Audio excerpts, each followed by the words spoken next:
And here we go. Welcome to the Young Dad Podcast. Today is a huge, and I mean huge, milestone. It's huge. It's gonna It's be huge, huge. It's brother. gonna be the hugest. Huge. It's going to be the hugest. Episode 200. And I couldn't think of a better way to mark the occasion than bringing back the OG co host, Sir Aaron. Sir Aaron, welcome back to the pod. Great to have you. What's up, people? So much has happened. So many things have happened in our life since this little thing started. Thousands of downloads. So many people reach. Lives saved, literally. So that's been really cool. We had talked to several many guests before. It was just me talking to a bunch of people, and ever since then, there's been so many conversations, enough to have 200 episodes. So first off, I want to give a honest thank you to every single guest that has ever been on the podcast, every single person that has ever listened to the podcast, every single person that has shared the podcast, and every single person that's ever reached out, DM, and been in any kind of communication with the podcast, shared a post, anything like that. A sincere thank you. 200 is a podcast milestone that like less than 1% of podcasts ever created get to. So it's truly incredible to be like saying, oh, I hit 200 episodes. That's 200 plus hours of stuff. So it's just really cool. But today I wanted to take a step back and have a raw, real, and honest conversation about the things that have shaped us, our faith, our family, our culture, our perspectives of the world. So, hey, Aaron, before we dive in, what's it like being here on episode 200? Can you believe this podcast has made it this far? Honestly, brother, it's unreal. We started this as a platform to hopefully help men out there, and it's turned into much more than that. It's not just men now; it's parents in general, and just trying to reach anyone out there that needs the guidance to help to do parenting or even just life advice. Like you've had so many different walks of life on here, and I think we've hit our mark and more. It's awesome to experience, man. It really is. Yeah, it's definitely reached more than what we ever set out for it to reach. The goal was just to reach a few people, have some fun along the way, but man, it has been just a wild and crazy ride over the last couple of years doing this. But it's been so fun. So let's start at the beginning. How do you think our family backgrounds, faith, and history have shaped us to who we are today? Oh yeah, you and I both come from, I mean, even though we're blood brothers, half brothers, we were raised in different households, and luckily both of us grew up in very cultural and traditional backgrounds. Honestly, I think it's made a world of difference. You see a lot of people that struggle to find that identity and that self like what they can relate to, and for us, we're blessed. We have it, we're rooted in it, and it shined through in our families as well. It's a great foundation that we've been able to build on, and the work of our previous generation is shining through us. No, it's really cool because we grew up so separately. But I remember when we first started talking, well, at least for me, I was absolutely flabbergasted when we first connected and stuff, just how similar we were and how similar like our walks of life were up to that point. Like we were literally living like apart, but two very parallel lives, right? And those parallel lines actually met at one point, which is when we connected, and then we became one line. We inserted into each other's lifelines there. Nothing for that one, and that was a good one too. Keeping a straight face, that was a good one. But it was crazy because we were both raised by a grandparent. We were both raised with very similar values, both raised with very similar religions around us, very similar influences, very similar values and things like that. And that's, a shout out to our grandparents being raised, post World War II and through the hippie revolution and everything to then raise us in a very different world than they raised in. But keeping those values with us definitely is probably the most impactful thing and something that I'm super grateful for.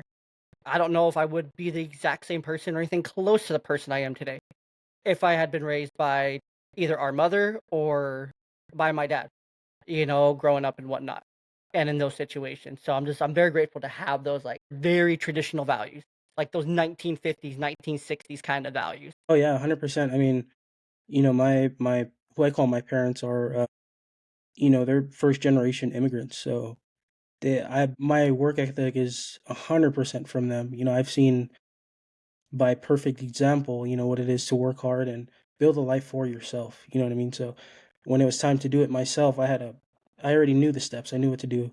I knew what I needed to do, so the map was already given to me. I just had to follow it. Like you said, we struck the gold mine. Even though it would have been nice to grow up together, but I think, like you said before, we were just blessed with the path that we were given. There's so many different traits and values that we hold that are because of our experience. Yeah. No, 100%. So is there anything like from I guess for you from your childhood that like sticks out as like a lesson or something that just sticks with you even to like today raising your own kids? Yeah, definitely. I would say, earning things. You know, as a kid growing up, we had to earn a lot of our stuff. We're really given things just for the sake of, having them. It's, did you earn them? Did you get good grades? Did you really work for them? And that's something I'm finding myself incorporating into my parenting strategy. And it really does give your kids drive. They really want to succeed and earn that thing, or maybe earn new experiences. Like, uh, if you're responsible and you do your things on time, maybe I can let you go and play out of my sight, or maybe I can let you do things that I wouldn't necessarily let you do if I didn't know you could handle it. Yeah. No, 100%. Like you get to earn different things. Like my oldest, she got a a water bottle for Valentine's Day. And it's not like a fancy water bottle, it's like a dupe Stanley, but it's like a nicer water bottle still. And she wanted to take it to school. And I'm like, "Okay, you get one chance with this thing." Because she has a history of where when I got her a Stanley Cup back for was it her birthday last year or something? I think it was her last birthday. So last year in the summer, I got her a Stanley Cup, and within a week, we had gone to a garage sale, and then she had left it at the garage sale. And we were clear across town at another garage sale, so we had to drive all the way back, and I was livid at this kid because we had told her not to take it out of the car. It stays in the car. Don't do it. And it was just bad news bears for her. That Stanley stayed in my trunk for like a month after that. I'm pretty sure I dumped it out and then just threw it in the trunk, and she didn't see it for a long time. And I made her earn it back. I made her earn it back by doing different things, by showing that she could be responsible with other less important things, but still remember them and not forget things. And then with this cup, I was like, okay, if you get one chance, if you leave this at school or we have to go back and get it and it doesn't come home with you for whatever reason and it's not in your class and it's just lost, then we're done getting nice water bottles. So Yeah, no, far, so it's, good. it's little lessons like that that really snowball and create the person that you're raising. It shines through a lot when, let's say I have my kids go to church, school, or go to class, and I get feedback from the teacher saying, they're very responsible and they're very trustworthy with certain things that other kids their age maybe might not even think about. And it's just the little the little act of letting them earn things has them more responsible, more cautious with certain things that they do. It really helps them mature quicker. Yeah.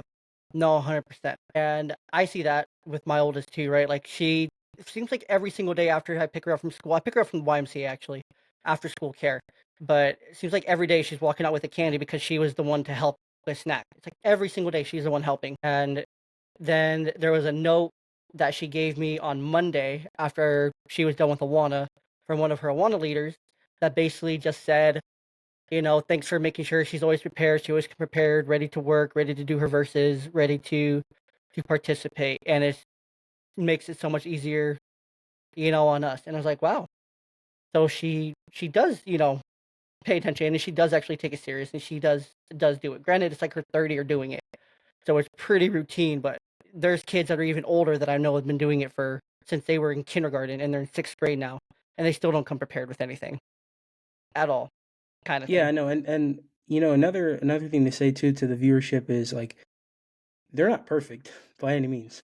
Mm-mm. I mean, they're not angels of kids. They're still No. they can be devious and they still have a lot to learn. But it is those little things that you see, like, oh, like my parenting the strategy that I'm using, it's working. I'm starting to see these little things come out, and the little characteristics that I want to see in them are coming through. Yeah, they're starting. They're just starting, and they're young. Our kids are super young. All our kids are under 10 or 9 or younger, right? 9 or younger for all of them. You have the oldest. So they're all super young still. I think we range from 9 years old to what, 2? Yeah, 2 it will now? be two pretty soon. Yeah.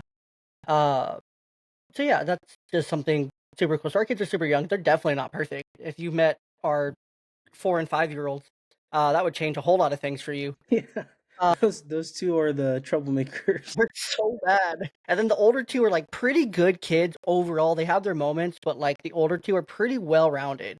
And then the next 2 are just, I don't wanna say they're a lost cause because 'cause they're not a lost cause yet, but if they end up in jail or we get phone calls home from school for those 2 for fighting or cussing or swearing or acting up or acting a fool, we're not gonna be surprised. Let's just say that.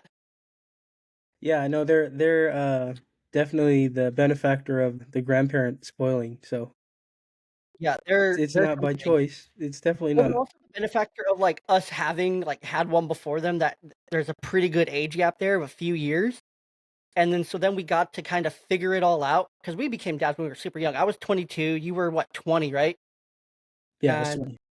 so they got the benefit of us having to learn the really hard way how to be dads, and then our second ones, I think, got a lot easier because it's like, "Well, I didn't fuck up too bad on the first one, so the second one should be a piece of cake."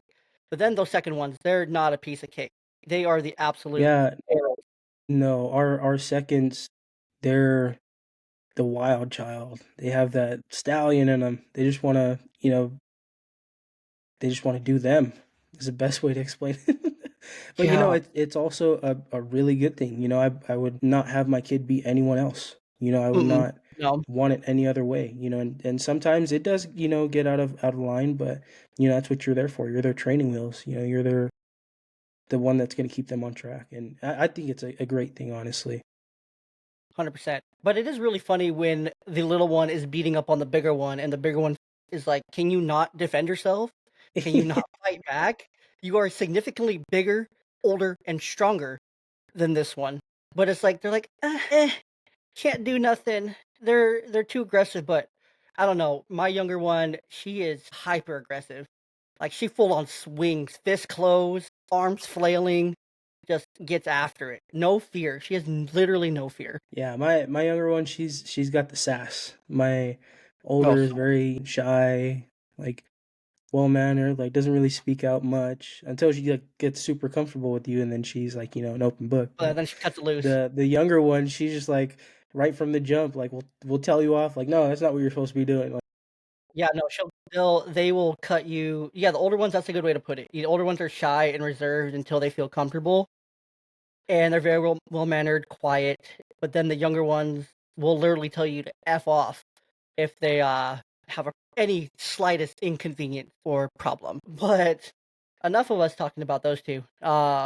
Is there anything that's like changed about what you believe about family or faith since, as you've gotten older, your kids gotten older, and time goes on? yeah, I mean, I was raised, when it comes to faith, I was raised very traditionally. We went to a, Christian church, and, over the years and as I've become a parent, I've just learned that there's certain things that really matter and certain things that are kind of like a product of our society, like nowadays, which is not really necessary. I kind of feel like the teaching of having a personal relationship with Jesus Christ and God, yourself is a big lesson I've had to teach my children that I wasn't really taught. Like as a kid, it was more, you go to church, you have to do this, you have to do that in order to have that connection when, now it's a lot more progressive, and the ideas are out there that you can have your own personal relationship and not have to have a church. But that's not to say that church is not necessary. I just think it's purpose is a whole nother thing. Church is your community, your home base. You have to touch there every so often to keep in network with the people that are like-minded with you. But the teachings and the reading of the Bible is all something that you can do proactively with your kids. And like I told you before, when I was a kid, we would go to church, and then also we would have like nights where we'd get together in the living room and we'd sing hymns, or we'd do like Bible reading, and it was fun. As a kid, I enjoyed it. Hearing of all the stories of the Bible, and that's something I plan on practicing. With my kids and having them experience. And I think it's just something a lot of people don't really recognize that you can do. It's supposed to be a part of your whole life, not just on Sunday. You know what I mean? Yeah. Yeah, no, and I think I was raised more to where it is more on Sundays. Not like always on Sundays, but it's like primarily something that's like reserved for Sundays. But then that changed, as I got older, when I was like 10, 11 years old. Somehow we converted to Mormonism. And then I was Mormon for the next decade and a couple, like 11, 12 years after that. So I was like Mormon until I was like 22, 23. And that in itself is an absolute wild and crazy ride. But before that, there's definitely a very strong foundation of like faith and uh, the Bible and praying and principles and all those things being taught in the home, right? Because that's where it has to be taught, essentially, right? It has to be taught in the home. It can't just be taught at church. Half the time, kids aren't going to remember anything they're taught at church. It's going to be taught at home or in those extracurricular, like supplemental activities, like a youth group or like Awana or like a, you know, religious based or, faith based troop and like the Boy Scouts or something, right? Those things are going to really resonate. Where I feel you learn way more is in those youth groups and outside of like the church like setting because it's less formal. And so you're more relaxed and so you're able to soak it all in. It's more fun, interactive, and things like that. Those things are way more effective, I think, for kids than just going on Sundays. So, but like you're saying here, it's an every single day thing. It's an every single day. It's not just a Sunday Absolutely. thing, and you have to learn it. Your kids have to learn how to have that relationship, and learn what that relationship looks like, and to understand it. Something I teach a lot to my Awana kids about is how they have to study, right? They have to pray for the opportunities. They have to seek ways to learn, and they have to just keep doing it. It's really easy for kids to repeat if you ask them what kind of things are you supposed to be doing? Go to church, read your scriptures, and be nice, kind of thing. But it's so much deeper than that, right? It goes so much deeper. I take those answers like those are great answers, but I really emphasize a point to not just read because you can just read anything, right? But there's a big difference between when you read and when you study.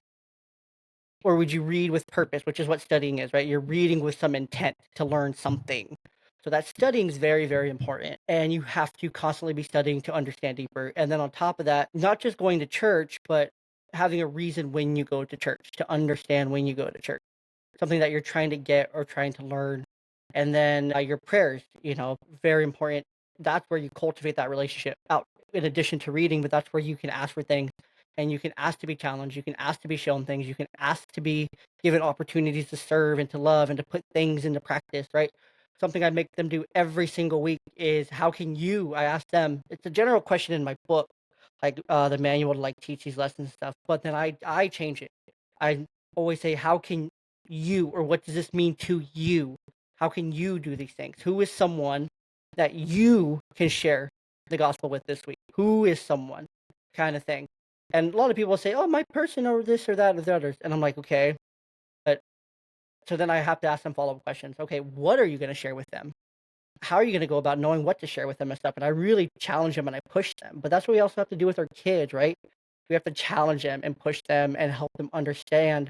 This is what faith is. This is what a relationship looks like, and that's his dad. We have to set that example, 100%. Yeah, no, I mean, we are the cornerstone, along with mom. We're the pillars that hold up the family, and so it's your kids are always going to model whatever behavior they're seeing in your home. So if you're not only going to church, but you're bringing it home and you're breaking it down and you're talking about it, and maybe the sermon of the day was really good, and you brought it home and it hit you very hard, and you get a chance to go back and forth. Like with my oldest, she's full of questions. Like she's just super curious, wants to know, and I love it, man. She's unafraid to fire off a question, which is something I've had the best time. It's been a privilege to be able to answer some of the questions. You know what I mean? I really do see it as like a privilege. I'm so glad I get to give this to my kids, to spread the gospel to them without them even knowing that, what it really is. They can't really comprehend exactly what it is now, but as they get older and they come into it, themselves, they'll understand, like, oh yeah, I remember that dad talked about that. I remember that lesson. I remember him breaking that down. It's it's like a core memory, if you will, that they'll be able to unlock on their own. Yeah, 100%. So, do you want them to have more of an understanding of religion or that relationship? Or how do you want them to see that difference between the 2? The relationship is 100% the most important thing. Like I've told you, I have a controversial take. To me, religion is man made. It's a lot of the structures that we see nowadays are for profit. Unfortunately, you see the big mega churches. You see, I see it locally here in the big churches that we have here. It's like money giving centers, and I get it. You're supposed to tithe and you're supposed to give to God, and I 100% understand it, but unfortunately, it's become a monopoly of greed. Um, that's why we stick to our smaller church. I'm really grateful that I'm able to kind of set the tone with my kids. And showing them that your relationship with God comes from you and the Word, and you practicing the Word, and you practicing your prayer, and you practicing those lessons in your everyday life. And I'm by no means I'm a sinner. I'm not perfect, but I really do try and strive and apply the lessons to my life that we learn. It's great because you do eventually end up seeing it pay off, and you see your kids start remembering and start following that path. Yeah, 100%. And being able to do things to cultivate that relationship is more important too, right? Like religion is great. There's a lot of really good things with religion. There's a lot of good things with church. There's also a lot of bad things, right? And I think what you're saying is right. Churches are man-made, right? So they're gonna be imperfect because they're made by man for man. So they're gonna be imperfect. There's no if there's no other way about around it. Yeah, but on the flip side of that token, I really think, the right church for you is a blessing. Like it really is. It's a place where you Yeah. can network, you meet your right pastor that's going to guide your life and pull you out of whatever struggle it is you're going through. It can really be life-changing, but do I necessarily think you need to have it? I don't. I really don't. If you seek God, he will present himself to you. Yeah, you absolutely need, and that's what the Bible teaches. What you absolutely need is a relationship with Christ. What you absolutely need is a relationship with the Savior. What you absolutely need is to give your life to Him, give your heart to Him, and walk how He would want you to walk. That's what you absolutely need to do. How you do that, I think there's room for interpretation there. I think there's room for how you can go about it.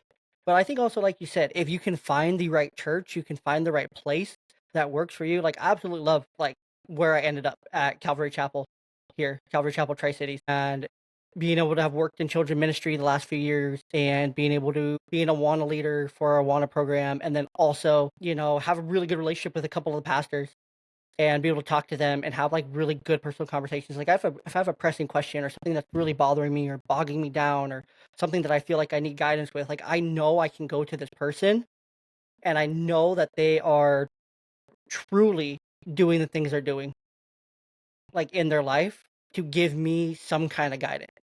Like I feel very confident in these men that I talk to. Very confident in them. Are they prophets and pastors and the greatest thing since sliced bread? No, they're average dudes, but they have way more knowledge than I do. They have a much deeper relationship than I think I do with the Lord, and they're called to be in this position. And the pastors I meet with, they're really great at what they do. They're really great. Their talks are great. Their just interactions, they're personable. Their kids are great, right? Like I've taught their kids in Sunday school, and a lot of times the kids are the reflections of their parents. Not a lot of time, most of the time, kids are reflections of their parents. And man, I know their kids, and their kids are absolutely fantastic. And it's like, so there's a lot of trust that I can give that. And man, every time I've gone to him and asked him a question or needed some kind of guidance, and the guidance I got, and if I did it, man, it worked out.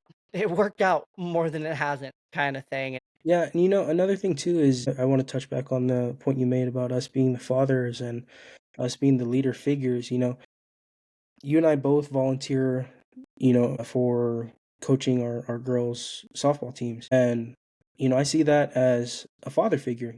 I'm not necessarily trying to be someone's dad, but, that's a leader figure. My girls, they look at me and they look for guidance, they look for directions. Even when it comes down to being a father, am I deserving of that role? And I feel like my relationship with Christ and with God is what makes me worthy of that role. It helps me be who I need to be for that role, and it's something that I think it goes hand in hand. If you want to lead, you have to be able to be led. And it's like in the Bible, it talks about being the fisher of men. Yeah. And without that relationship, I truly believe that without that relationship with God and with Christ, that you can't be the most effective version of the father you want to be. Right? There will always be something missing. There will always be that part missing. You absolutely cannot. You can be a really, really good father. You can be a really good, kind, loving, honest, hardworking, just all the things since sliced bread, right? But there will always be something in you that's missing. And if you have that thing that's missing though in Christ, and you have that in your repertoire, and you have that just as part of who you are as you go through raising your kids and whatnot, it's gonna take it to a new level for your kids. It's gonna take it to a new level for you individually in your home and your relationship and whatnot. If you have it. If you don't, there's always gonna be that thing missing, and it's always gonna feel like, man, there's just something missing here. What am I doing wrong? What am I missing? And that's the answer right there is that relationship. So, and I feel very confident in Absolutely, saying that. it's the glue that holds everything together. To be quite honest, dude, it's ever since I've started to dive back into my faith and bringing my family with me, I feel like my relationship with my wife is a whole lot better. My relationship between myself and my kids is a whole lot closer. Like it's really pulled us back together, and it's starting to heal a lot of the relationships outside of my immediate family. I've learned to forgive. I've learned to not pass judgment on people, and I know for sure before I would have. It's just those lessons that you come to and you realize a lot later than you might maybe have should have. I'm sorry, I don't know what happened there. You're um, fine. um, I forgot where I was going. You're good. That happens all the time. But no, things do come later, right? We learn these things along the way, and the path that we have isn't it's not always straightforward, right? It's oftentimes twisty, turvy, diagonal, zigzagging, backwards. We come to forks in the road all the time, and we don't know like where we're going all the time, and we get lost along the way. But until we find that, and once we find it again, and once we give into it, and once we commit to it, man, everything starts to get a whole lot better. Relationships with our spouses, relationship with our kids, relationship with family members, relationship with coworkers. One thing, so I listen to my church's like podcast, right? Which is basically just a like re-air of different sermons or the Truth Set Free series where they just answer questions and things like that. So a lot of re-airs and things like that, which is really cool because then it's like I'm always doing a little bit of studying like every day by listening to that. And it always the two podcasts that always play right after each other, and it's like my favorite thing is Albert Mohler's The Briefing, which I absolutely love. Albert Mohler's The Briefing, which is like the world news from a Christian perspective, whatnot. And the way that Albert Mohler breaks it down is next to none. Like Mike Slater's really good too on politics by faith, but Albert Mohler I think is far better. So then that always plays. So then I know right after that I hear the music of the intro to that one is "My King is coming." That like little thing, and it's like, Pastor Steve tells us to take up our cross and follow him. This is a crosswalk from Calvary Chapel, Tri City. So I hear that, and then it gets cuts into the sermon. And one thing Pastor Steve is always talking about, uh, is treating others like in our workplace. And I don't know why this is always keeping. Well, I know why. It's pretty obvious now that I'm talking about it, but a lot lately that I've been hearing is to treat our coworkers and especially our bosses and things like that like Jesus and to give them the gospel and to talk about the gospel with those who we work with and show them that, right? And I keep hearing it. And now that I'm talking about it, it's all clicking in real time. And it's in my head, I'm like, dang it, I'm supposed to be doing that. And I Yeah, haven't no, been doing 100%. I mean, I can tell you I've experienced the same thing.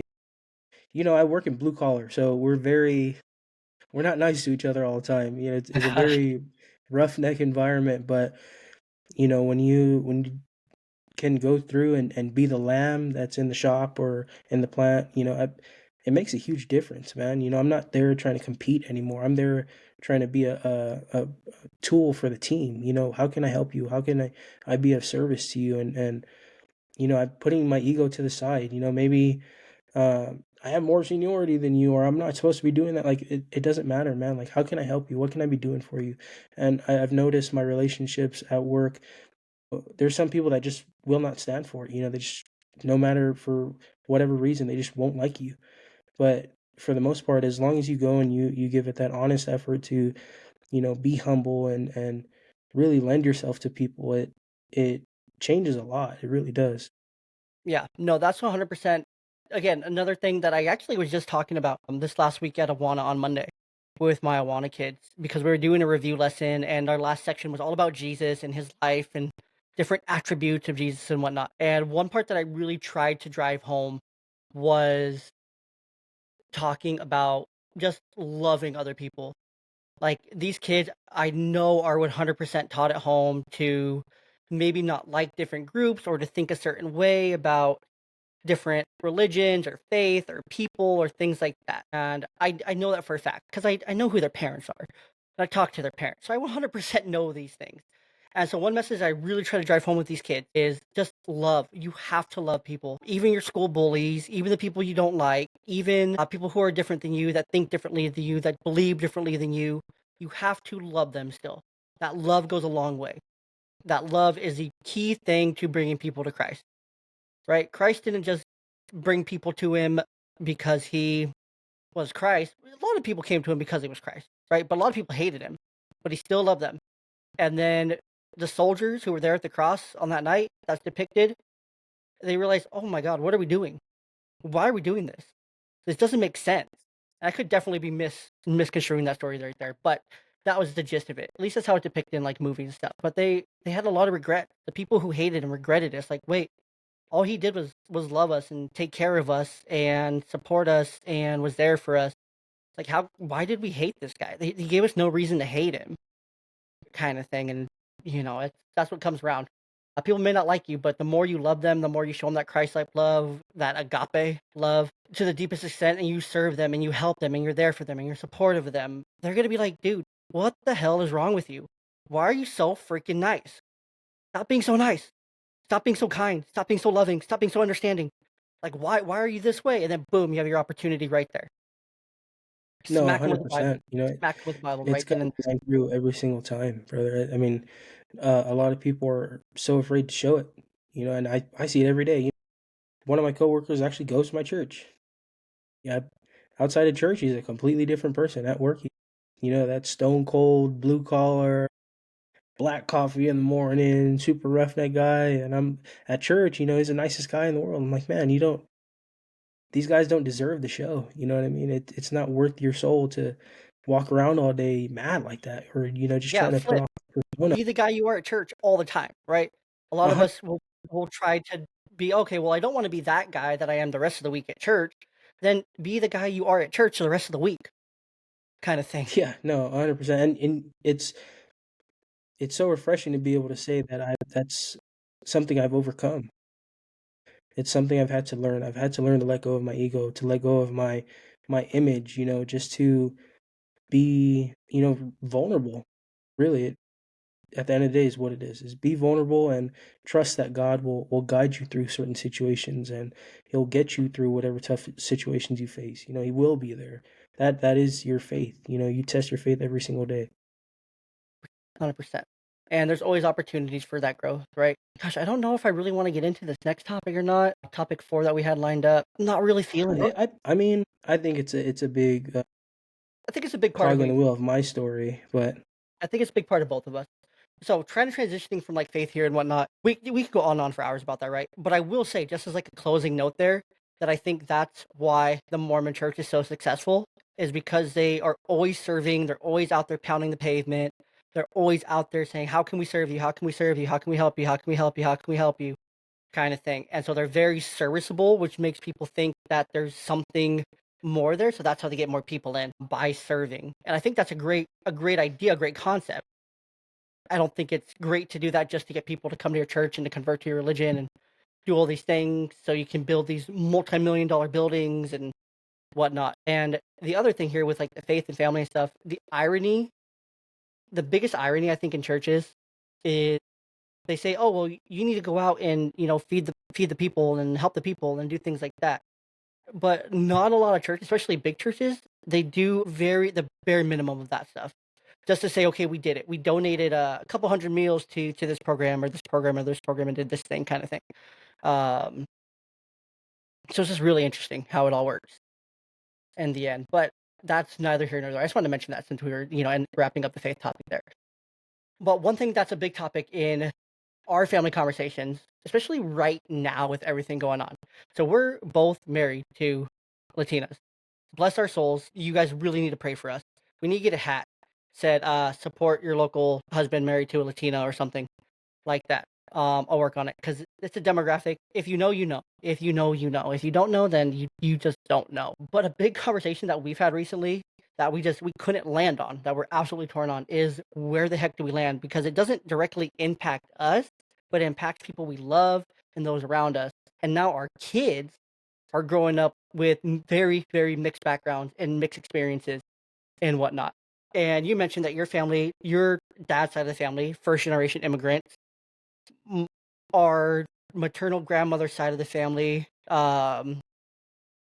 is immigrants from Europe, kind of thing. That doesn't really count that much for anything. And then on my dad's side, I have ties to slavery.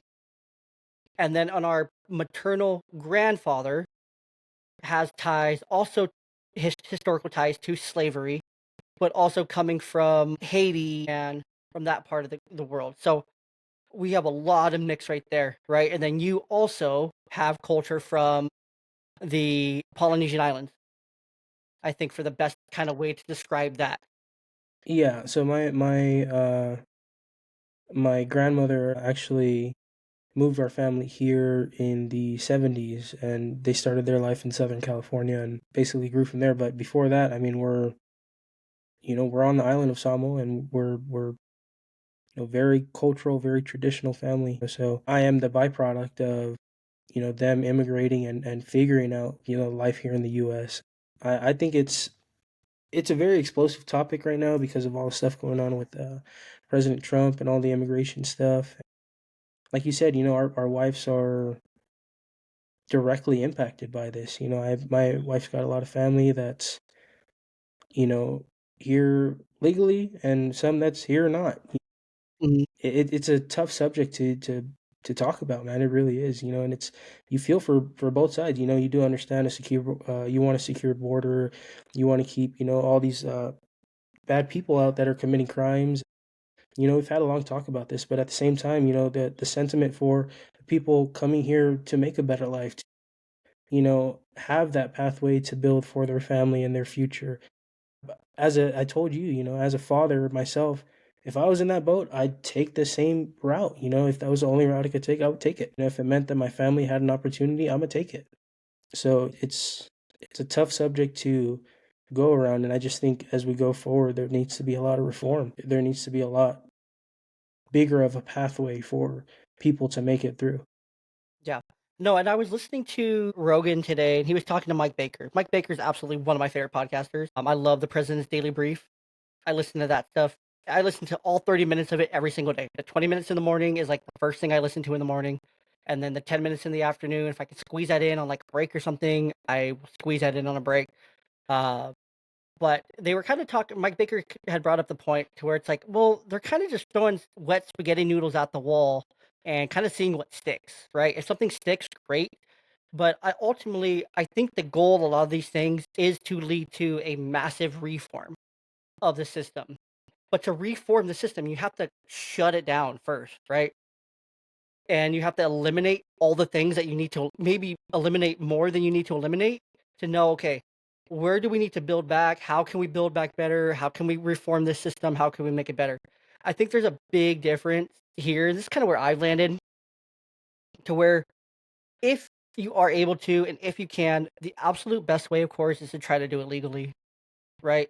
If I want to go to Canada or to somewhere in Europe or to the Caribbean or something, if I want to go and live there and whatnot, I want to try to figure out how I can do that legally, the visa process, and make it as seamless and easy as possible, right? Because I don't want to be seen as a criminal or whatnot. And then there's some people that don't have a choice, right?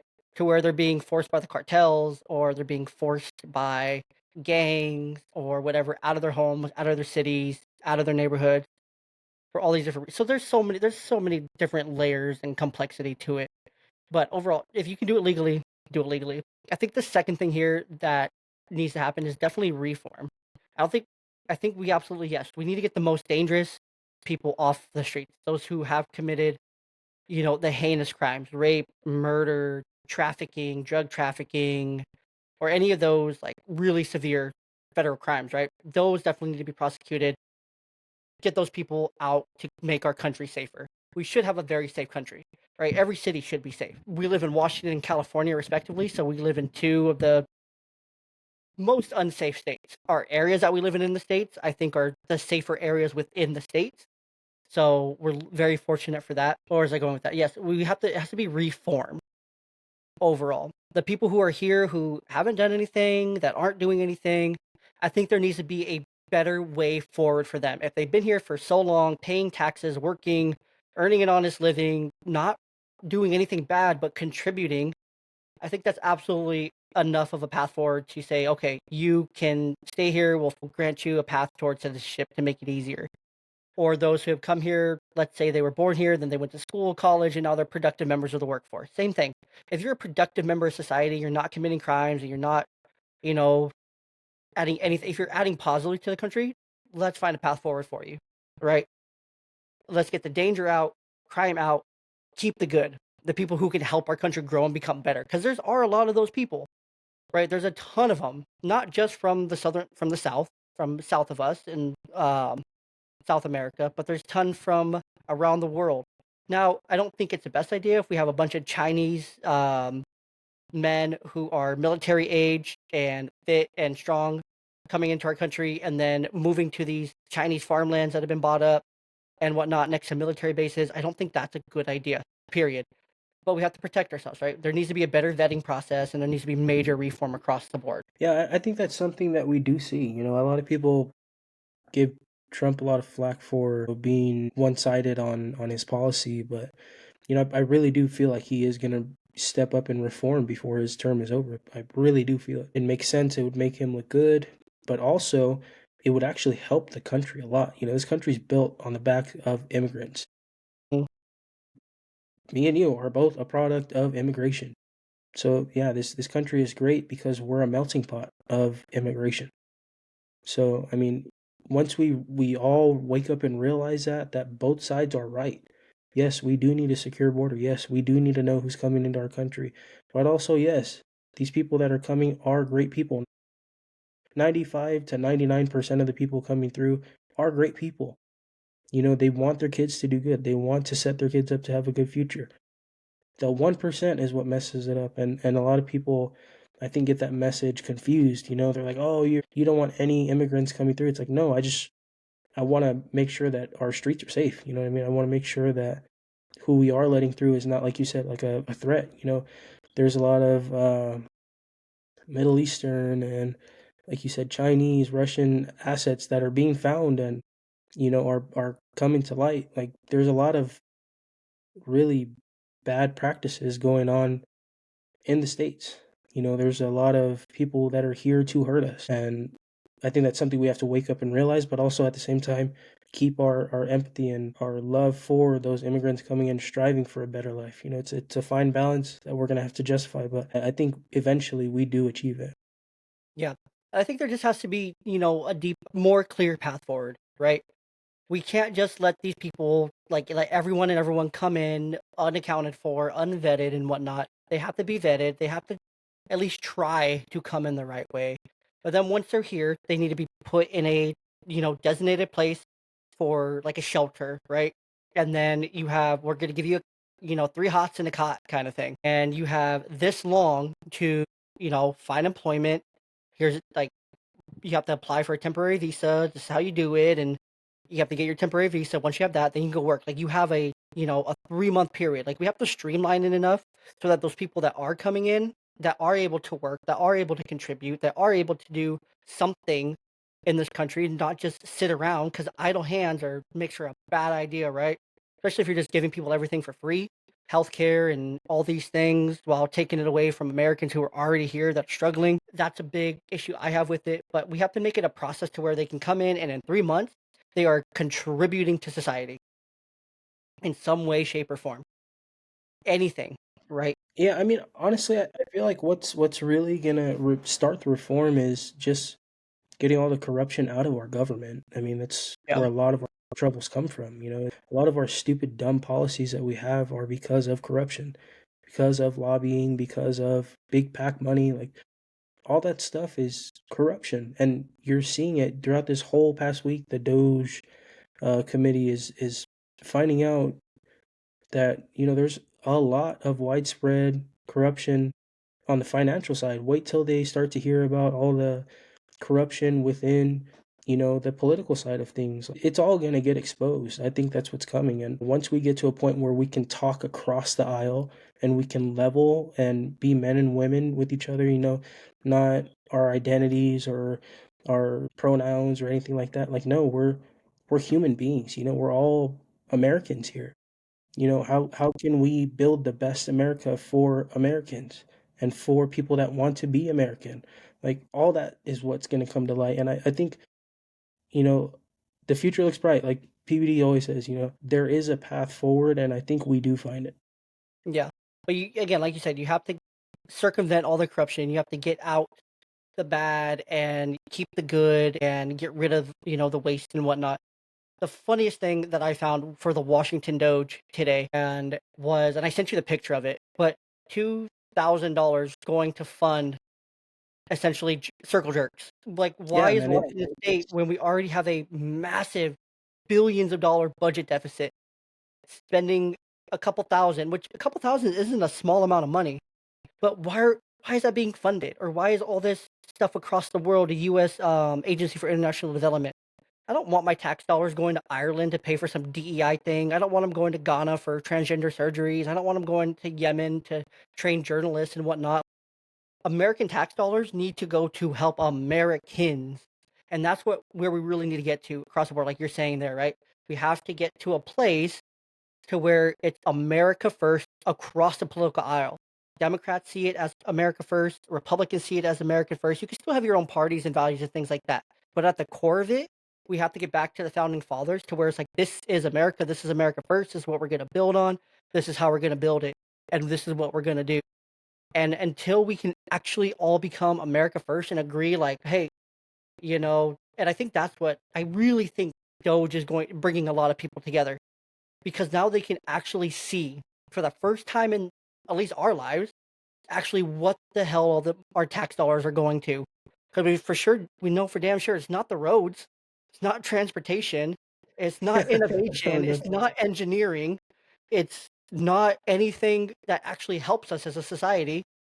Because that's all private stuff. All the robots and AI and everything like that, that's all been private sector stuff. That's not government stuff. Even though now they want to control it on the back end after it's already created by someone else, they want to take it. But we can see where for the first time ever, we can see where the hell the money's going. And I think a lot of people are waking up like, why you've been wasting my money on what? To do what and where and with who? But you haven't been helping Americans. Like it took until Trump got into office for Western North Carolina to get some attention after the Hurricane Helene. Like they were freezing in fucking tents while their homes are destroyed. yeah. I mean, again, it's a process that's gonna have to be gone through. Basically, we're gonna have to suffer before it gets better. And for me personally, I'm ready for it. I'm here to see it happen. I'm here to see us go through the struggle. I'm here to see us, have all this corruption exposed, and I'm here for us to learn. It'd be, at least in my lifetime, the greatest thing to happen to this country, is to finally get all of the lies and that thing that we associate with politicians is that they're liars and they're backstabbers and they're snakes, and we have to make those roles mean accountable something. again. We have to make them people that we aspire to be, truth tellers, role models in our communities. Like that's the people that we want in charge of our governmental system. We want people that are gonna do the right thing when nobody's looking at integrity. We want people that are genuinely have no outside motive besides making this place a better place to be. Yeah, no, 100%, and that needs to be the motive, right? I'm pretty sure we started being told growing up as, "Don't go into politics. Don't do that. That's a don't go into." When before, that used to be, like, the job, like, be the president, be a senator, work in government, right? Go and do those things, because that's, like maybe it's not good money, but that's where you make an impact.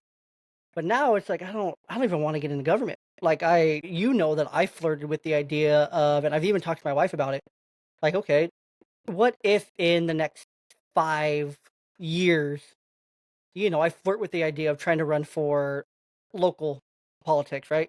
A local office to kind of see what it's like, city council or something. And what if I springboard that to maybe looking to running for a house spot in like 20, because 2028 is our next one here in Washington. So it'd be like 2030 because they're 6-year terms, like 2034 or something, right? It's like, what if kind of thing. And it's like, man, there needs to be a lot of change in a lot of ways over the next, 12 years or so before I even flirt with that idea to get there.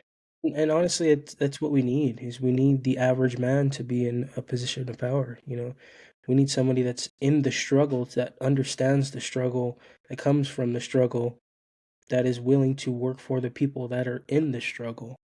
Yeah. Because people crave that authenticity, right? They crave that. Actually just did a submission for so I'm part of the this podcast is part of the pod match podcast network.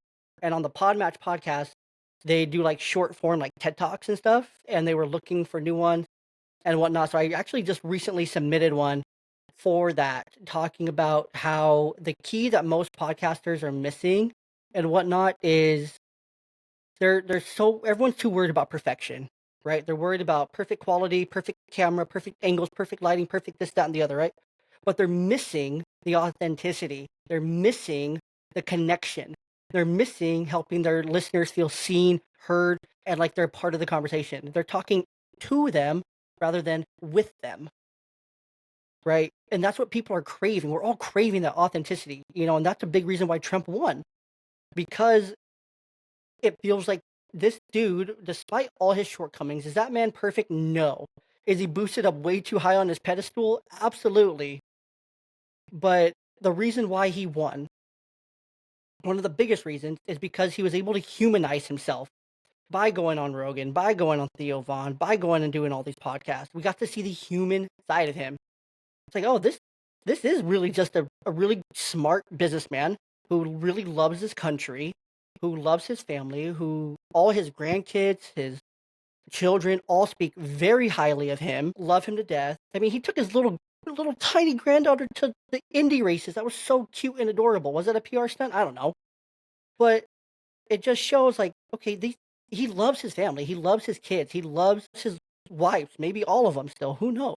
But he loves his children. He loves his grandchildren. He's about his family. He wants to see the country that gave him his wealth, his opportunity in this last stage of his life, his last chapter or two, get back to what made it great when he became great. And he wants to see that happen again. That's the whole premise behind MAGA and Make America Great Again, is he wants to, at least in my thought and whatnot, is he wants to make this country great again for other entrepreneurs, small businessmen that he saw succeed, how he succeeded, all do the same thing. He wants to see Barron succeed, right, in his real estate business. And the cool thing about that is Trump has given him no money. None of his kids have ever been given money or given a company or given the keys to the Corvette. It's always been, you have to go and earn it. You have to go and make it by yourself. Like, yes, your name will carry you a little bit, but you have to go and make it work.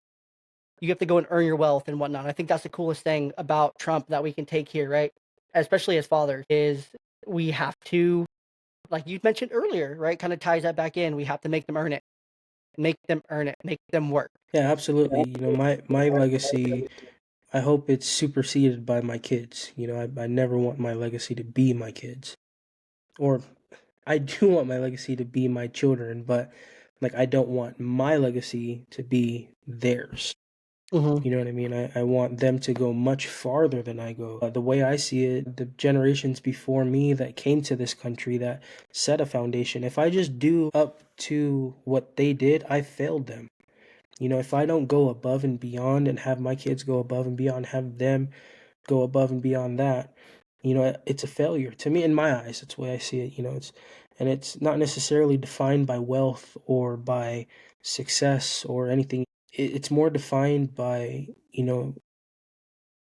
how were you able to continue our story in a noble way? How were you able to make a good name for this family, an honest name, for me, I'm planning to be a business owner, and I want to be known in my community as somebody that's honorable, somebody that's trustworthy, somebody that's not going to price gouge you or, overbid you for certain services. Like, I want to give good quality, honest work for a fair wage.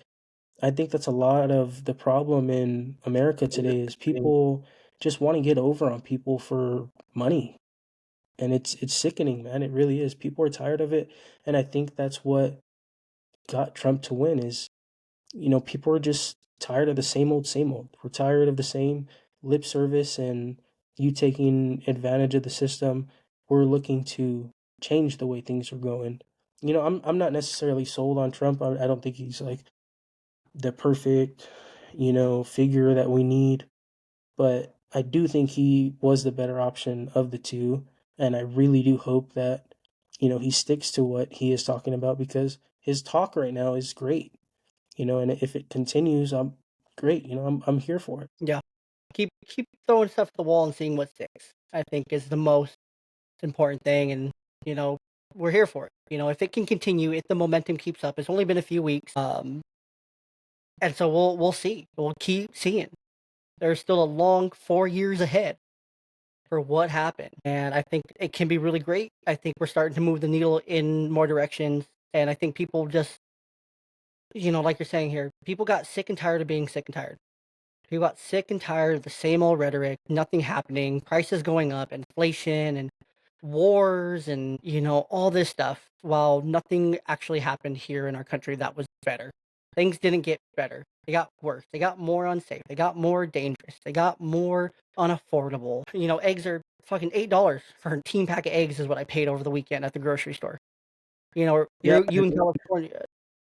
you really do see it on the local level too. Like here in California, there's a huge movement for a sheriff of Riverside County named Oh Chad my god, I Bianco. love that He's dude. I running. love He's running that to be dude. governor of California, and Yes. he's got a huge base because Riverside County and San Bernardino County and Orange County have all been the counties that are contradicting what LA County is putting out, which is the wokeism, the stuff that doesn't make sense for the everyday person. We're giving up the sanity of the 99% for the 1%. And we're just trying to get back to where it's a level playing field for everyone. We all just want to have a good life. We all just want to provide for our family. We all just want to have a good opportunity to go and create something for ourselves. And I think that's it's going to show up everywhere. It's going to pop up all over the country. I think a lot of blue states are going to turn purple. A lot of purple states are going to go red because we're looking for something new. What's been going on for the past 10, 15 years isn't working. Yeah. No, and that I think that dude is just a testament and really sets the stage for a lot of other people. Be like, that guy can do it and has that much. Why can't I? And the fact that he's a sheriff and he already has the respect and because the sheriffs, I'm not sure how it works in California, but I believe sheriffs are an elected position. Like you have to run to be a sheriff, or maybe it's appointed. I don't know. Different counties, different jurisdictions have different things. But Yeah, I believe it's appointed. yeah. But, that's not an easy thing, right, to get to. It's not easy to become the sheriff of a huge county in California and to run it well, and, the track record will speak for itself.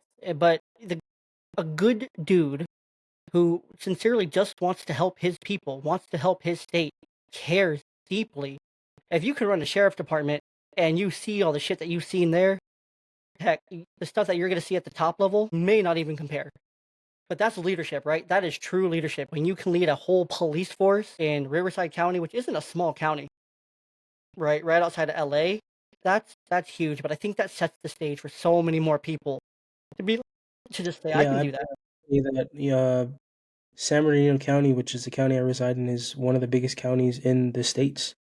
So I mean, it's not an easy task. These we're a big diverse pot of people. And to be able to manage that, it's an achievement. To have the support of the majority of people here, it's an achievement. You know what I mean? And it's something that is a godsend to people like me that are looking forward to a change in California. I almost to the point where I'm getting priced out of California. Like I can't afford to keep up with all the capitalism and all the exorbitant taxes and fees that we have to pay for everything. Like it's ridiculous, man. People can't survive here. Even with the two parents in the household working, it's still hard. Like I mean, we make it just fine, but we could be doing a lot better moving to a more conservative state. Mhm.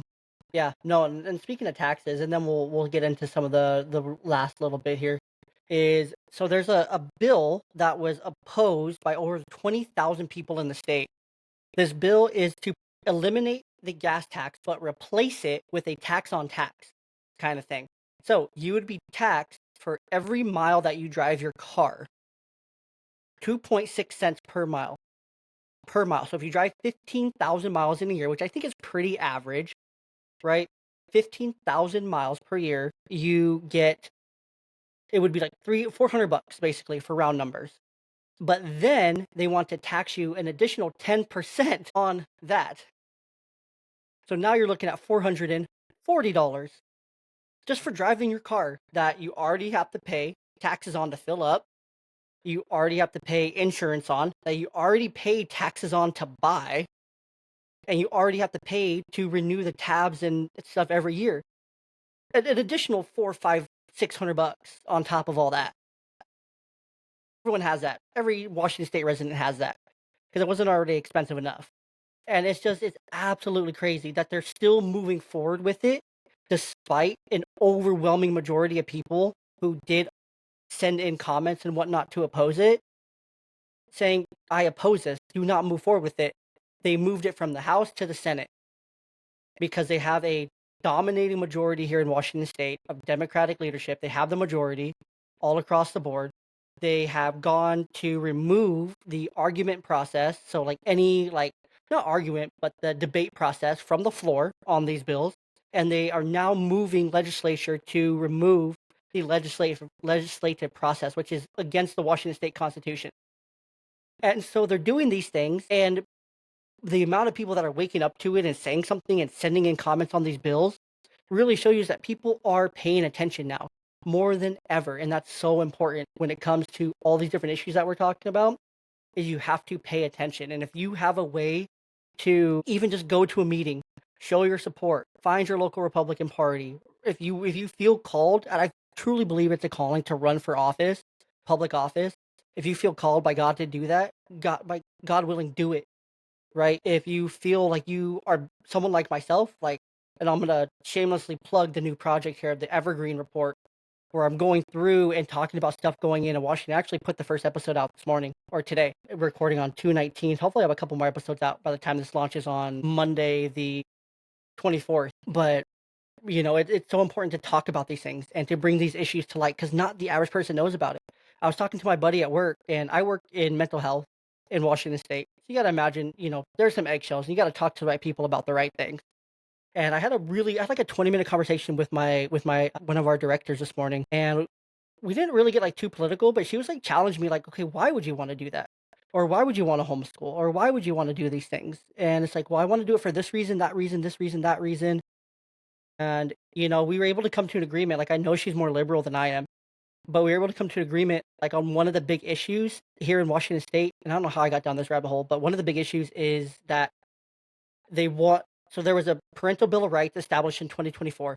They have now since made amendments to that bill to align closer with state law to the point that we have a going out, and it's been nationally televised all over Twitter and X and social media, saying that if a 13-year-old girl is old enough to have sex, she's old enough to make her own choice to have an abortion without parental involvement.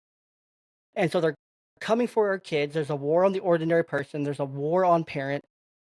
And we were able to agree, like, one of the hardest things that we do in our jobs is we have to abide by that 13-year-old rule, to where we have to get consent from this 13-year-old if they want their parents involved in their care or not.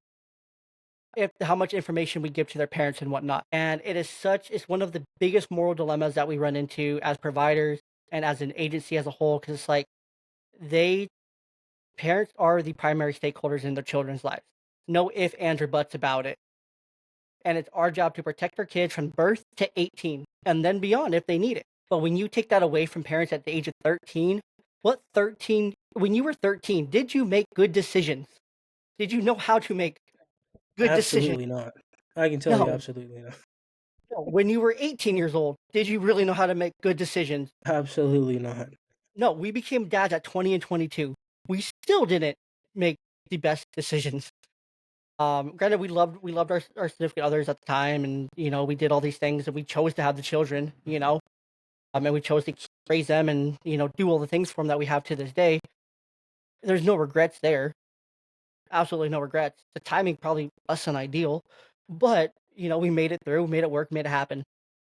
Yeah, I think a big thing is, man, it's gut wrenching to watch it. It really is. As a parent now, I can't imagine my rights being ripped away from me, on how I want to raise my children, on how I think their lives will benefit from my decisions.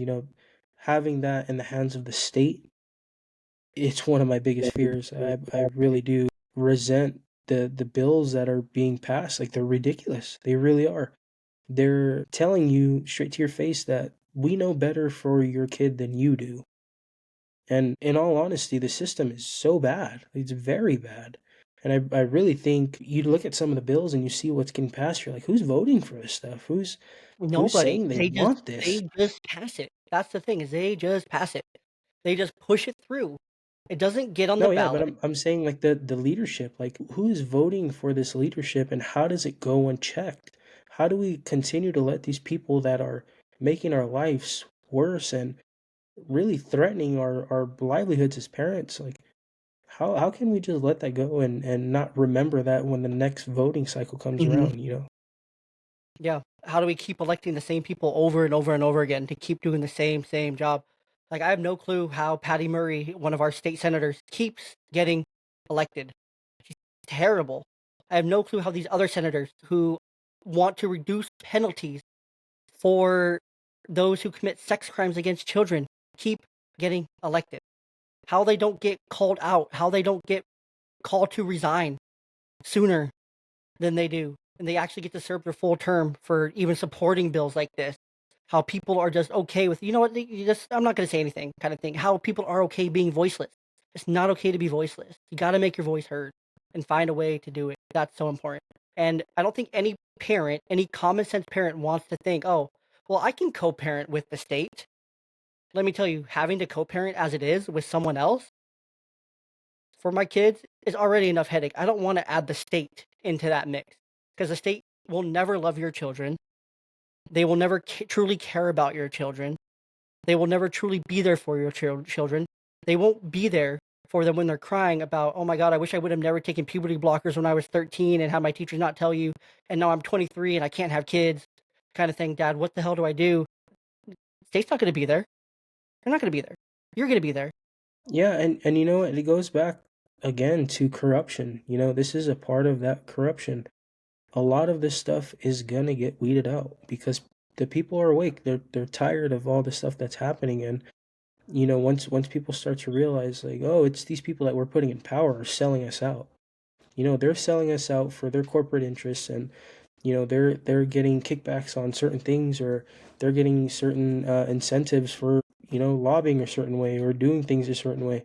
Once we start to realize that, and we all start to be active within the community at the local level, at the school board level, that's a huge Mhm. one. not even being able to attend the school board meetings because you speak out is absurd. Like, what's the whole point of you going to the meeting if you can't speak your mind about the issues going on in school? I think it's a wonderful time in this country that we're going to see a big resurgence of, present parents. I think that's what's been missing, to be honest with Yeah. you. The last generation was very not present. Yeah. Latchkey kids, right? Our parents Yeah, were latchkey kids, no kidding. Yeah, and that's how it was. And now we're working parents, and they've done everything they can to get parents out of their home away from the kids so that they can take the kids, right? They want the children. Why they want the children? Whatever reasons that there is, they're not right. They're not wrong. They're not right. They're all morally wrong.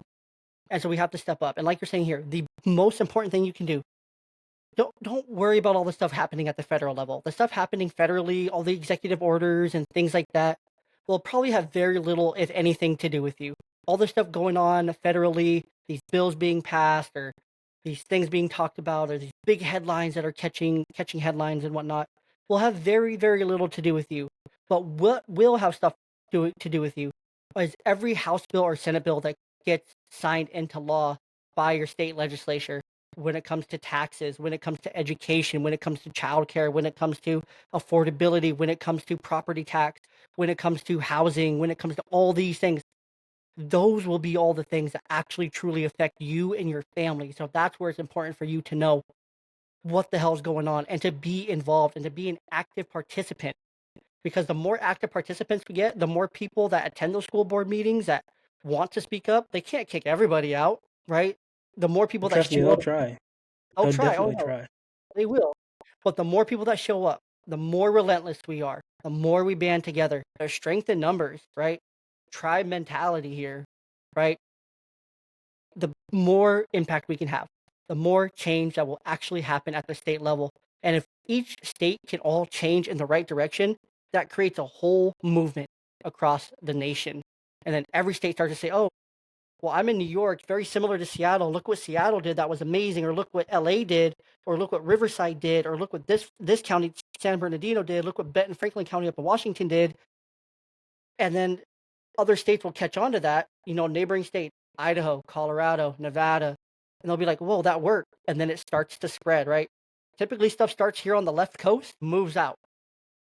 So we have to be agents for change. And we have to really, get out there and get after it. So, Yeah, and I kind of have to counter you on that because I don't necessarily think that, one thing that works here is going to work anywhere else. But the no, one you're right. thing that I can guarantee you will work is presence. Like just being present and just caring. As adults, we try our hardest to reclaim our time and schedule up our days accordingly, give our kids the right amount of time, give ourselves the right amount of time, but you have to sacrifice a lot. And that's honestly what's kept a lot of people away is it eats at you.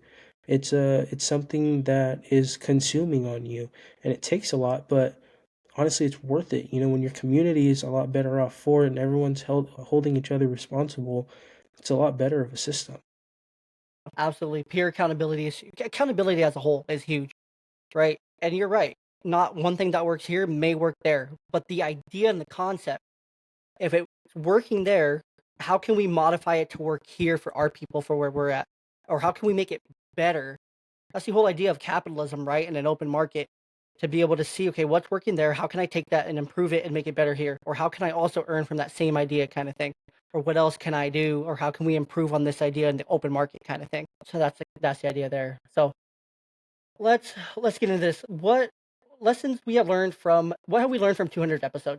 So looking back at 200 episodes of the podcast, what are some of the biggest lessons we've learned from our guests or from each other or from this journey? So what has there been any episode that you were either on or listened to later that really had an impact on you or that you still remember or that still lives rent free in your head to this day? Honestly, man, there's too many. I mean, we've gotten to speak to so many different walks of life and different people and different stories and different movements, and I guess just one real message that's been conveyed to me and I've received from it is we're all a part of the same world. We're all facing the same struggles, same but different. You We're must all have daughters. struggling, man. We're all living life. We're all on the same planet. We're all going through it together. And I think we just have to be compassionate towards each other and realize that, before you freak out the lady that cut you off, like be compassionate, be loving and open up. You don't know what she's going through. Maybe she just got diagnosed with cancer. Maybe, she just lost a son, or maybe, whatever it may be, you fill in the blank. Instead of being so reactive, take time to figure out, or take time to, just forgive, or just take time to try and understand. I think that's a big one, is across all of our guests have been great. There's a great lesson in each episode, whether it be finance, whether it be parenting, whether it be lifestyle. There's so many different subjects that we've gotten to cover. And honestly, I'm just grateful. I mean, this all started as a joke, me and you going back and forth, and, the big what if, what if we did this, or what if we tried a podcast and we talked about this, it was one big brainstorm, and we BS, we brainstorm. And Mhm. I'm just grateful to be a part of it, man. 100%. Uh, I will say one thing, a couple guests that really changed my perspective. One, especially, are some of the repeat guests that have been on. One in particular is, Janice and her daughter Katie, who were on within the last few months. And being able to talk to Janice on her own, and then later being able to talk to her and her daughter, and it really echoes what you're saying here, right? About the struggle, about how we're all going through something different. Janice, she struggled with sobriety and with addiction. And then her children, being able to get that perspective directly from her child of what her perspective was as they were going through it, as seeing her mom struggle with that addiction. Those stories like that are so powerful because they relate to so many people. So it's exactly like you're saying here, and I'm just using that as an example, but it's the power to be able to relate to people, to make people feel like they're seen, to help people think of new ideas, whether that be talking to chiropractors or mental health professionals, or just talking to another dad and getting perspective and ideas, or talking about another podcast, or talking about Bigfoot and UFOs, or talking about crime in the Pacific Northwest, or all these different people I've been able to talk to over time, or just talking about Tacoma, Washington, just coaches and different people and fitness and whatever else, right? There's too many topics to name that have been covered on the podcast in 200 episodes. And that's not counting patriarchy principles and all of the stuff that was covered on there too. The different military men and women that we've talked to and talked and had on the show, and that perspective, and just being able to share the different perspectives has been just so cool and has made like a really long lasting impact. If there's any conversation that I could revisit or expand on, I would love to get deeper into the world of chiropractic care and how that can affect, the nervous system, and digging deeper into studies around that and talking to people who are very well versed, because there's some links there for what Dr. Mariah Wingluski was telling me, was there's links there between resetting the nervous system and chiropractic care and being able to help with symptoms of autism and different developmental disabilities, and how powerful that is. And that's something that I would love to expand on. Is there anything that you could think of, or any topic that you wish that could be revisited or expanded on? No, I mean, there's just honestly, it's hard for me to just pick one. I mean, we've just had so many different great, impactful stories on this podcast. Yeah. True. Where do you see the podcast going next? What do you think's in store for the next 200? I think, I like your evergreen podcast that you're going to be putting out. I think that's a great step. We're look to localize things and get more active in our own local sector. Also, too, just growing the pod and reaching more people, building a community. Yeah, 100%. And then one thing that, actually your suggestion that I started doing and created was the like interactive, activity guides that are over on the website at youngdadpod.com under the resources tab. And I even added more different things on there that I created for like my kids group at work that I just, throw up on there. So there's a ton of different resources on there. Each episode since like episode like 180 or something. So it's only been like the last 20 or so. I'm not going to go back and create a bunch of these. It's only from one point and moving forward. But those are like really cool because they're unique to the episode. They recap the episode and then they give you something to do with your kid. with your kids, with your family, whether it's in a craft or creating a jar. There's a lot of jar activities because that just makes sense with a lot of these episodes. But being able to capture that and to do something fun and interactive and have that one-on-one time with your kid. These interactive guides are great for that because it creates and hopefully continues to make this podcast a resource. And that's what I want to be. That's what I want this podcast to be. I want it to be a resource of all things, parenting or just for the ordinary person or give people a place to where they feel connected and they feel heard, they feel seen. They're like, holy crap, that's me in some way having that conversation. They feel like they're just here a part of it with us, right? Where they just feel comfortable and they're like, "Oh my god, I finally get to listen to the Young Dad podcast and just, unwind and laugh and maybe learn something or, just connect with the host and the guest and, whatever they're talking about and, just let your shoulders down and just relax." That's what I really hope I want the podcast to continue to become. So, okay, so the very last thing that we're gonna do here is I'm gonna set a 3 minute and 20-second timer. And we're going to do, let's see, how do I do this? Oh shit, I don't know how to use my phone. Um, I'm a boomer apparently, but I'm gonna set 3 minutes and 20 seconds, so 200 seconds, and we're gonna do quick takes. 3 minutes, 20 seconds. So the first question, and then I'll start the timer, and we'll do some quick takes here. If you could live in any time period in history, when and why? Ready, set, go. It's got to be Egypt to see when the pyramids go up. That's off the bat, easy. Oh my gosh, dude. I would pick when the Negro Leagues were up and going and Jackie Robinson time and the color barriers were being broken. There's just something about that time that I absolutely, absolutely love and just want to know more about. Mostly because we have a great grandfather, a great great grandfather that was directly connected in that in some way, shape, or form. So I want to know more. I got to know more. What's a controversial take? Another controversial take, or you can repeat the same one that you have on faith or religion. Oh yeah, just your personal relationship being more important than the actual physical church relationship that you have. Yeah, and for me, I will take this and I will preface this with I love the people. There's a lot of good people, but Mormonism is a cult, and if you're there, you got to get up and out of that. I'm sorry, I've been there, done that. I'm telling you firsthand, get up and out of that. If we started a family business today, what would it be? So if you and I we started business today, what business are we starting?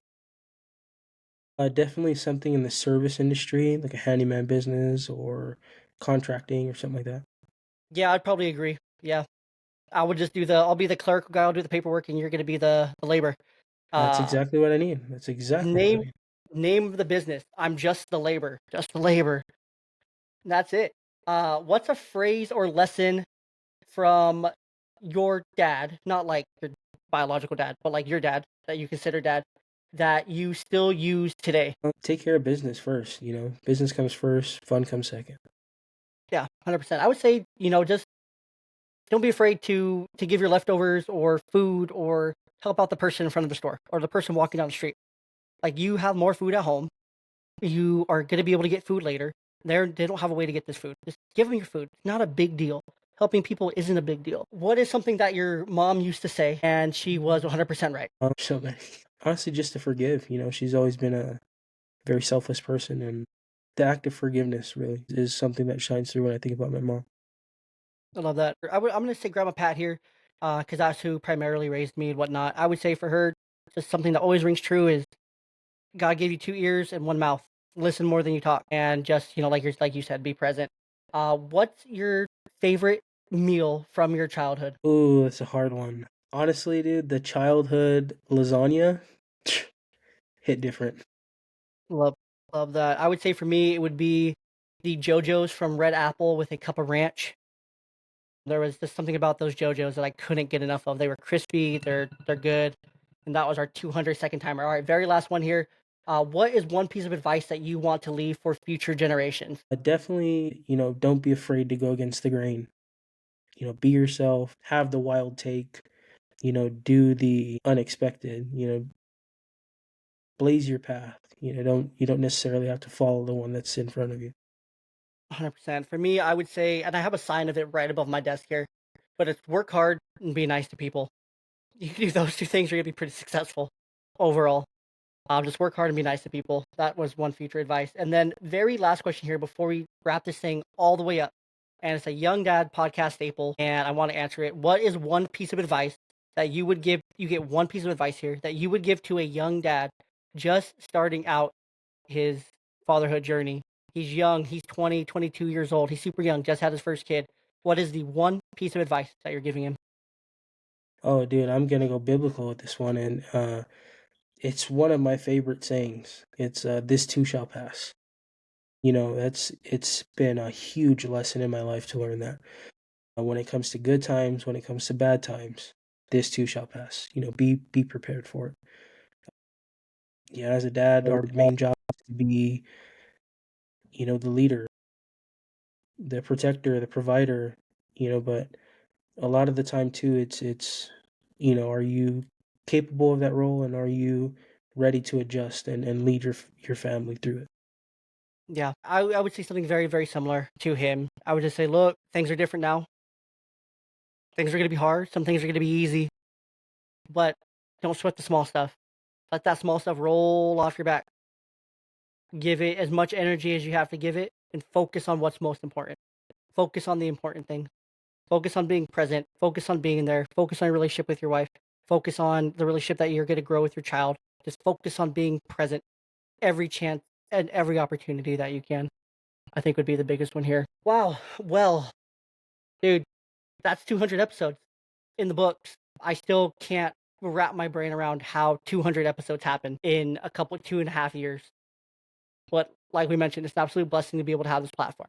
It's an absolute honor to be able to talk to dads. It's an absolute honor to get messages from people. It's an absolute honor to have been the person on the other side of a conversation with a dad who is struggling, multiple dads who are struggling. It's been an absolute honor to serve, and it's been an absolute honor to continue to serve. And for whatever comes next in the next 200, 300, 400, 500, who knows?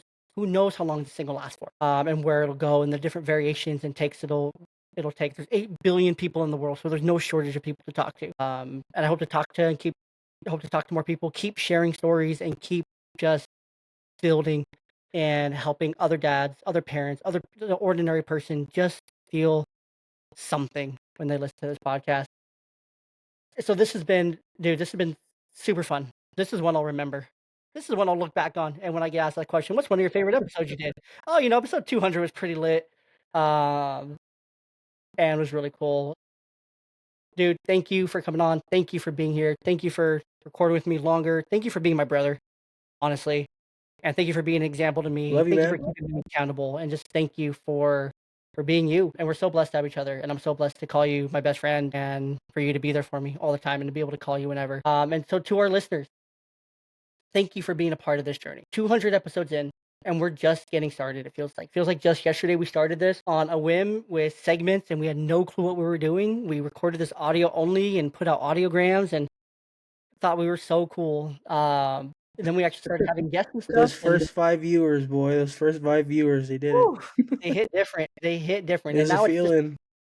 now it's thousands. It's just absolutely crazy. 80,000. I want to say it's like 80 or 90,000 total views on YouTube for podcast material, which is absolutely crazy. Plus, who knows how many other streams and whatnot.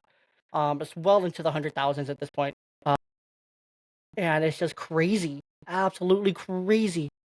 But I'm so grateful in the end.